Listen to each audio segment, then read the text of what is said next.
4 vezes 10 a menos 3 mol por litro. Calcula o pH dessa solução. Tá? Então, nós vamos ter lá a nossa relação de KW, né, é igual ao produto da concentração de H3O+, pela concentração de OH-, que é igual a 10 a menos 14. Né? Então, eu tenho a concentração de H3O+, 3,4 vezes 10 a menos 3. É só substituir aqui dessa forma. Substituir nessa fórmula e isolo o H-. Tá? Aí determina o valor, que vai dar 2,94 vezes 10 a menos 12. Tá? Então, o pH, porque eu tenho a concentração OH-, pOH, que é o menos log disso aqui, vai ficar a 11,53. 11,53.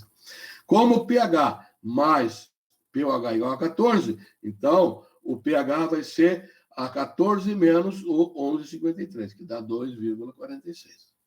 Tá? Então, olhem bem isso aqui. Olhem bem isso aqui. Isso aqui é o mínimo. Tá? É o mínimo. Tá? E dá uma olhadinha nesse valor de alfa também, o grau de associação. Então, num ácido forte, tipo HCl, o alfa é 1. Ele é praticamente totalmente dissociado, tá? Ou ionizado. Agora, no caso do ácido acético, é diferente. Tá? O ácido acético, né? O ácido benzoico, o ácido bórico, são ácidos fracos.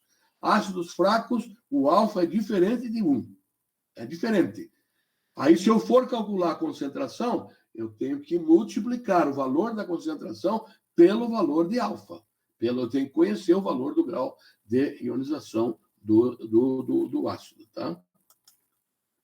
A concentração de hidrogênio do suco de limão puro é 10 a menos 3 mol por litro. Qual o pH de um refresco preparado com 20 ml de suco de limão e água suficiente para completar 200 ml? Então, vamos ver. Então, o suco de limão, a concentração inicial no suco de limão, tá? Puro, é 10 a menos 3 mol por litro. Qual o pH de um refresco preparado com 20 ml, né, do suco de limão, tá? 20 ml de suco de limão. Então, o volume final da solução vai ficar 200 ml. Tá? A concentração hidrogeniônica final da solução vai ficar a concentração inicial vezes o volume inicial sobre a concentração final. Tá? Então, a concentração final vai ficar 1 vezes 10 a menos 3, que é a concentração do H3O+, vezes 20 sobre 200. Ou seja, a concentração final de H+, tá, vai ser 1 vezes 10 na menos 4. Tá? Houve uma diluição aqui. Então, agora eu vou calcular o pH. O pH, então, vai ficar o menos log de 1 vezes 10 a menos 1. Não precisa nem máquina. Dá de cada, vai tirar de cara já. O menos log de 1 vezes 10 a menos 4 é igual a 4. É igual a 4. Como eu estou calculando o pH, já é direto. O pH é igual a 4. Então, para mim calcular o pOH, eu vou ter que fazer a diferença de 14. Né? Então, 14 menos 4 vai ficar igual a 10. pOH é igual a 10. Então, o pH é igual a 4 e o pOH é igual a 10. Tá? Então, isso aqui é bem característico de prova. A identificação de ácidos e bases também a gente pode utilizar nos laboratórios, né? Os tais de papéis, né, indicadores, tem papéis de indicador para meio ácido, papéis de indicador para meio alcalino, tem o indicador universal, que tem todas as cores, e também pode ser utilizado o pH-metro. Tá? O pH-metro é um dispositivo eletrônico, tá? É um dispositivo eletrônico onde ele mede a atividade do íon. Ele mede a atividade do íon. Então, para uma solução muito concentrada, ele já corrige, ele já te dá o valor da atividade do íon. Tá? E ele tem um eletrodo aqui que é específico para a medida de pH. Tá? Para a medida de pH. Eu vou falar uma coisa para vocês aqui que pode ser útil para a vida profissional de vocês. Esse aparelhozinho aqui, Ele não é um aparelho muito caro. Não é um aparelho muito caro. Tá? Mas ele não serve apenas para medidas de pH. Ele serve também para medidas de outros rios. Então, por exemplo, se eu for determinar cloreto, então ele vai me determinar, não pH, ele vai me determinar PCl. Se eu for determinar prata, ele vai me determinar PAG. Se eu for determinar sulfato, por exemplo, em águas, ele vai me determinar PSO4, 2-, e assim por diante. Tá? Então, é um equipamento barato, tá? Barato. Eu tenho que ter lá um conjunto de eletrodos para aqueles analitos que eu estou trabalhando. Então, a grande vantagem dele é o seguinte, que você pode fazer cátions e ânions. Cátions e ânions.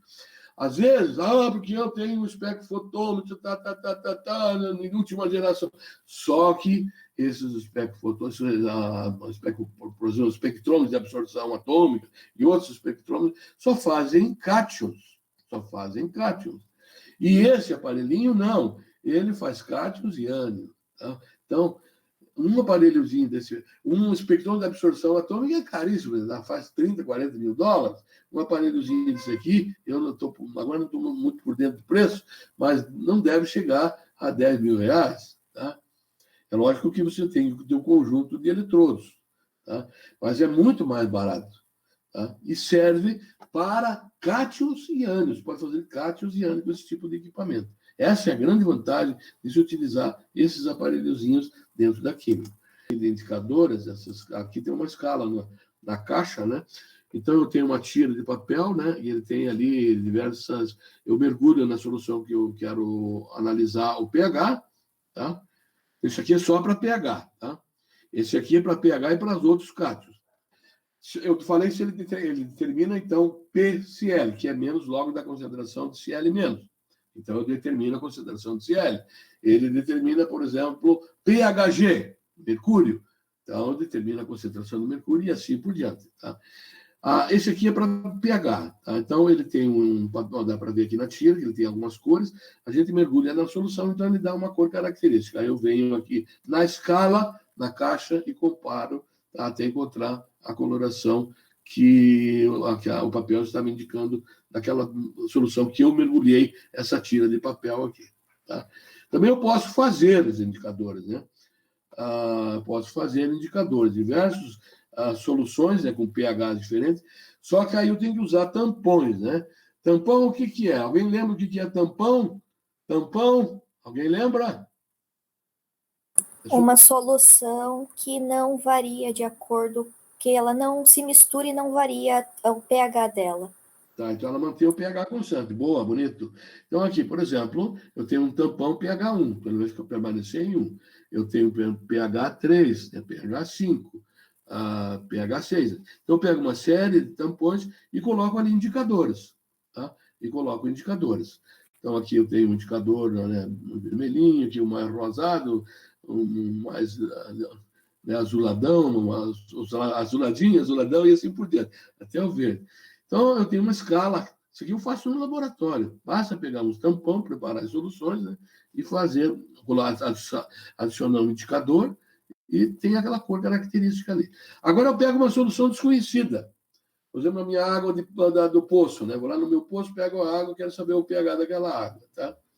Aí eu jogo lá um indicador, tá? Eu jogo o indicador e ele vai ter uma cor. Aí eu venho e comparo. Digamos que eu deu essa corzinha que eu gostei dela aqui. Ó. Essa corzinha aqui. Então, opa, o meu pH é em torno de 6. Ele pode ficar um pouquinho mais, um pouquinho menos, então ele vai ficar dentro dessa faixa. Se ele ficar mais ou menos aqui, ele vai ficar entre 5 e 6. Tá? Mas ele não me dá com exatidão, né, com precisão, aliás, o valor preciso, né, só que ele me dá uma ideia do pH daquela determinada solução.